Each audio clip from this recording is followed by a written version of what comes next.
You don't have to read all the finance books you lay your hands on to gain the financial knowledge you need to create your dream life again. We've made the work easier for you by compiling 10 eye-opening money secrets from 10 of the best finance books in the world in this video. You don't want to miss out on the sixth secret. Number 1. Understanding money. Some people shy away from money talks because it seems like this crazy complex thing. Don't blame yourself. There's a reason it feels that way. Wall Street and the financial world make it look like a maze on purpose. This is due to the benefits the big shots, such as stockbrokers, financial advisors, and banks, derive from your lack of knowledge of money. Banks take your money, give you a tiny interest, and then use your cash to make more money in safer investments. While this might sound unfair, they're just playing by the rules, and you can too. Understanding money isn't rocket science.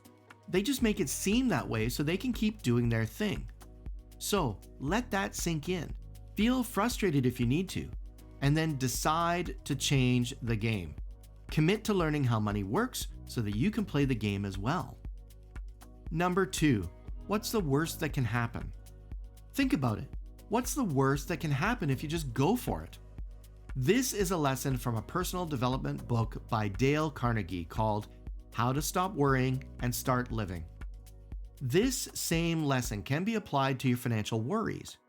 When money worries hit, instead of freaking out, just ask yourself, what's the worst that can happen? Instead of thinking, what if the business idea flops? What if an investment goes south? What if repaying borrowed money becomes a nightmare? Just ask yourself what the worst case scenario could be. The fact is that most of the bad stuff we imagine isn't as awful as we make it out to be. Even if the worst happens, you can usually handle it. Worrying messes with our focus, scatters our minds all over the place. On the other hand, accepting the worst case scenario calms us down and lets us concentrate on fixing the problem. Number 3. Don't live below your means. People believe that the secret to financial success is living below your means. But Robert Kiyosaki, in his book Second Chance, says to ditch this old school advice. Instead, he's all about making more money so you can afford what you want. Cutting costs is demotivating because who wakes up thinking, let's cut costs today? A better idea is to focus on earning more. Change, I can't afford it, to how can I afford it? And this change of mindset will assist you in creating the dream lifestyle you want. The reality is you can't keep cutting costs forever. There's a limit to it. Also, your money and energy are gold. You spend it on saving a bit or using it to make way more. When you decide to start making more money, achieving that will be easier for you. If you decide to ignore money problems and cut costs every time, you might have less over time. Number 4. Money is a game. Money's like this game we're all roped into, whether or not we signed up for it. It's funny that we're quick to admire the big money players in our society, yet we also throw shade at the whole money-making process. There's this belief that money is the root of all evil, and people chasing it are labeled selfish and greedy. But those who actually make money and do well at it don't see it as this ultimate good or evil force. They treat it like a game. We should too, if we want to be financially successful. The truth is, we're all stuck in the game because, well, we need money to survive. The only call we get to make is how we will play it. Instead of ending up on the losing side by downplaying the importance of money and complaining it's all being rigged, you should control how well you play the cards you're dealt with. Number 5.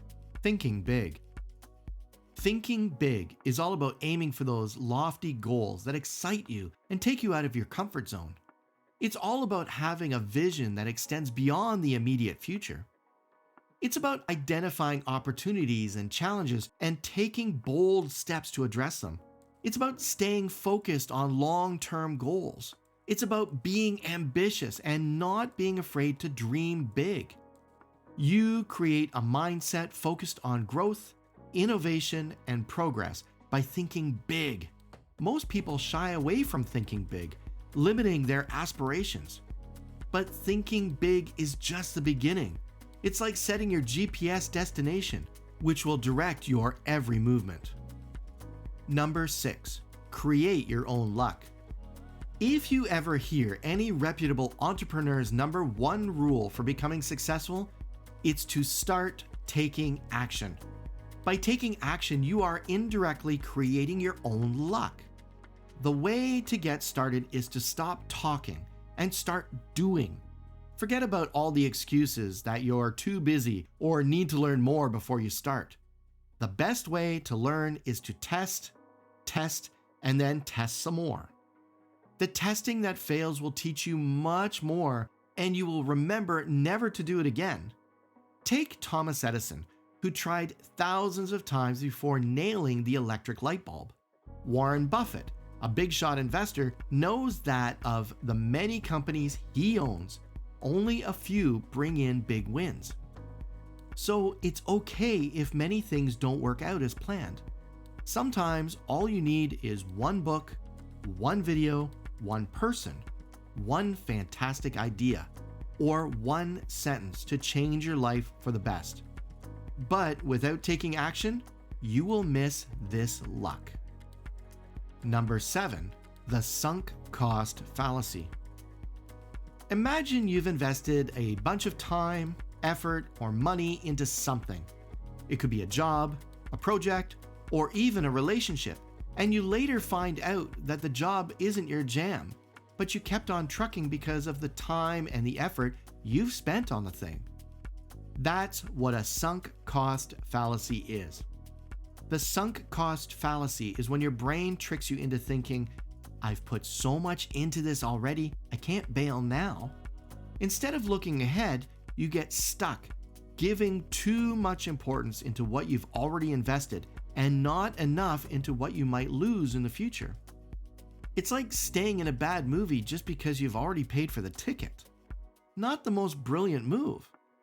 The key is to focus on what's best moving forward, even if it means letting go of what you've already invested.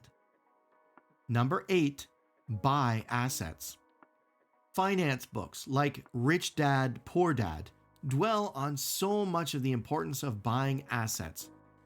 Assets put money in your pocket. Think investments, rental properties, stocks, bonds, and even booming businesses. They're the money makers, the value appreciators. Conversely, liabilities take money, such as mortgages or credit card debt. As Rich Dad put it, wealth is about buying more assets wisely. To be wise, while buying assets, you need more financial education and knowledge. Number 9. Get rich young. Some finance and investment books have one thing in common: the advice of saving a bit, investing for like 40 years, and you could end up with over $1 million. Although this sounds appealing, the truth is we would have become old by then. Do you want to be rolling in dough when you might just need help getting around? The Millionaire Fastlane by M.J. DeMarco counters that idea. This book is about getting rich quickly and retiring early by doing big things. When we hear "get rich quick," it often sounds like a scam. But DeMarco isn't talking about overnight success. If you start a business, you might hustle for 5 or 10 years, but once it takes off, you might never work again. That's his version of get rich quick. And compared to waiting 40 years, 10 is pretty speedy. Number 10. Spend, save, or invest. When it comes to money, you've got 3 moves: spending, saving, or investing. Now, where most people trip is spending too much, saving too much, or investing in the wrong ventures. Everyone knows that spending extravagantly or making lousy investments is a money faceplant. But saving too much can also be a problem. Things get pricier over time, so if you're just storing away cash, its buying power dwindles thanks to inflation. So you're left with two options: spending or investing. And no one needs to tell you before you choose the most profitable and reasonable one. When it comes to building wealth, it's a puzzle, and there's no one-size-fits-all solution. Look at Warren Buffett, Jeff Bezos, and Elon Musk. They all took different roads to riches. So, focus on finding what matters for your situation and goals. What works for others may not work for you. If you've enjoyed these financial wisdom nuggets, hit subscribe, turn on the notifications, and join me for more money talk. I'll see you in the next one.